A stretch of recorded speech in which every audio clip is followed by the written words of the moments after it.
ராஜாங்க விருந்து. தெனாலிராமன் கதைகள். ஒரு நாள் அரண்மனையில் பெரிய விருந்து நடந்தது. ராஜகுருவும் தெனாலிராமனும் ருசித்து ரசித்து உண்டு மகிழ்ந்தார்கள். விருந்துக்குப் பின் இருவரும் ஒரு மண்டபத்தில் அமர்ந்து சாவதானமாக பேசிக் கொண்டிருந்தார்கள். அப்போது ராஜகுரு, இது போன்ற விருந்து உடலுக்கும் உள்ளத்துக்கும் நல்ல சுகம் அளிக்கிறது என்றார்.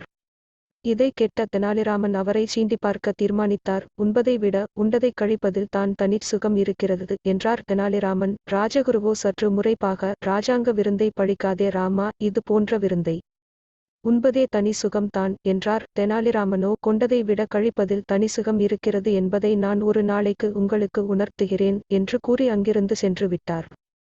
ராஜகுரு ஒரு நாள் ஒரு தனியறையில் இருந்த சமயம் பார்த்து வெளியே பூட்டிவிட்டார் தெனாலிராமன். உள்ளே இருந்த குருவுக்கு மலம் கழிக்க வேண்டிய அவசியம் வந்துவிட்டது. கதவு வெளியே பூட்டப்பட்டிருந்ததால் அவர் பல முறை தட்டினார். பலனில்லை. அவசரத்தில் தவியாய் தவித்துக் கொண்டிருந்தார்.